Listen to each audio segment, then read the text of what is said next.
This is Laura Duncan with CSMS. Today we'll talk about some quadratic applications. An archer shoots an arrow into the air. The equation that describes the path of the arrow is h equals 17t minus 5t squared, where h is the height in meters and t is the time in seconds.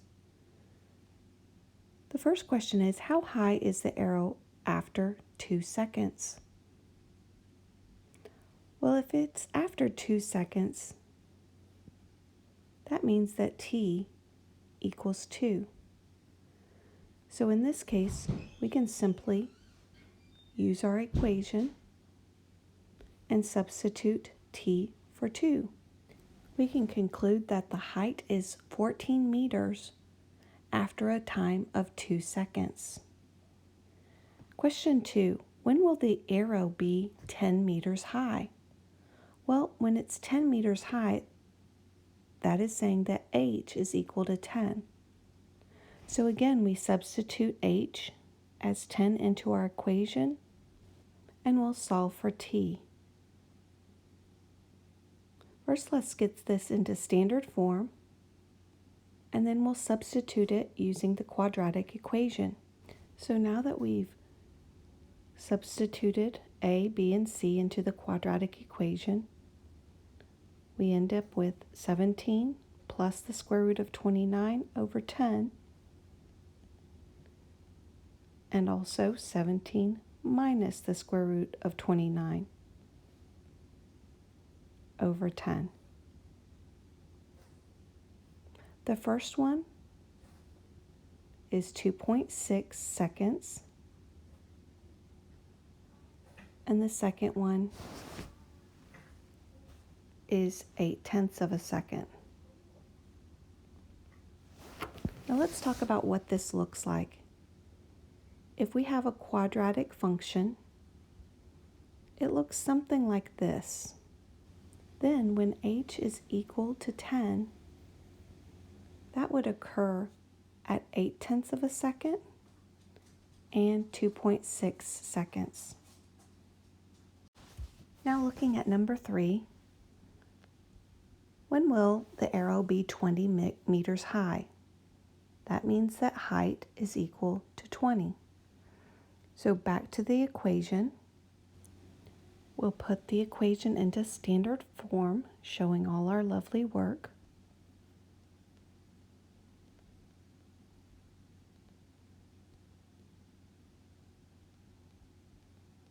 In standard form, the 5t squared will come first, followed by negative 17, and then plus 20. That is equal to 0. Now we'll substitute that in to our quadratic equation. Pause the video here and do some math. Now that you've done the math, you see that under the radical we have a negative number. So that implies that there is no solution to this. So let's go back to the question. When will it be 20 meters high? It will never be 20 meters high. So let's go back to our picture. And so that's implying that the height, when it's equal to 20, is somewhere up here. And it's somewhere that the arrow never touches. Now let's look at number 4. When will it come back to the ground? If it's on the ground, that implies that the height is equal to 0. So let's go back to our equation and substitute that. When the equation is in this form, it looks like it's easier to just factor it than put it into the quadratic formula. Let's first begin by removing the GCF, and then we're left with 17 minus 5t. We'll take each of these factors and set them equal to 0. That's one factor, t, and then this is the other factor, 17 minus 5t. We will isolate the 5t by doing the opposite and then divide by -5. And we end up with t equals 17/5, or 3.4 seconds. Now let's look back at our picture. When we're looking at this, if it's on the ground, the height is equal to 0. That's that line there. Well, the time is also 0. Or this one represents the 3.4 seconds. Now, based on the question, it says, when will it come back to the ground? We can eliminate this answer because it was already on the ground when it began. Let's look at another type of application problem. The area of a rectangle piece of cardboard is represented by this equation where W is the width of the cardboard in feet. Find the width. Well, since this is our equation, we're simply going to write that equation in standard form. Once we find the standard form by distributing the W, we can use the quadratic equation, or we can factor. Let's put it equal to 0 first, though. So 2W squared plus 3W minus 9 equals 0. So let's go ahead and use the quadratic equation. W is equal to the opposite of B plus or minus the square root of B squared minus 4AC all over 2A.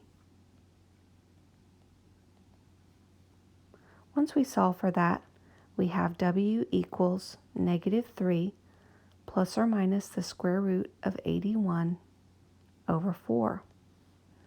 The square root of 81 is a perfect square. So we'll have -3 plus the square root of 81, which is 9 over 4. That will equal 3/2.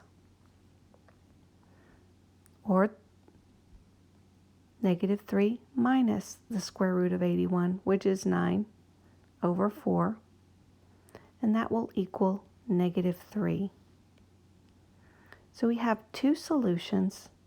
However, we can eliminate one of them. Which one can we eliminate? Well, since we can't have a negative width, we can eliminate that width. So that leaves us with this as our only solution. Let's look at the last one. The Parks Commission wants a new rectangular sign with an area of 25 meters square for the visitor center. The length of the sign is to be 4 meters longer than the width. To the nearest tenth of a meter, what will be the length and the width of the sign? Some folks like to draw a rectangle. I know the area is going to be length times width. Well, the length is to be 4 meters longer than the width. So our width can be W, and then our length is going to be 4 meters longer than W. Since the area is equal to length times width, I'll take the width and multiply it by the length they gave us, W plus 4, and that will be equal to the area. Well, I know my area is going to be equal to 25 meters squared. So let's substitute 25 for this. And now we can solve this quadratic equation by putting it into standard form and then solving using the quadratic formula. Please pause the video here while you do the math. Now that you've put your equation into standard form, you can substitute it into the quadratic formula. So now we'll have -4 plus the square root of 116 over 2, and then -4 minus the square root of 116 over 2. The first solution is 3 4/10, and the second solution is -7.4. Well, we know that we cannot have a negative solution. So that means that the width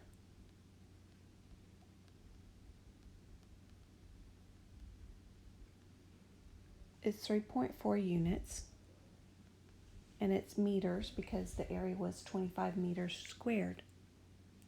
Now, if we substitute 3.4 back into our equation, our original equation, the W, the width was 3.4, and to find the length, we would simply add 4 to it. Well, that ends up being 7.4, which, as you can see, is the positive answer to this. But we cannot have a length that is negative. So finally, the width is 3.4 and the length is 7.4 meters. This concludes your lesson.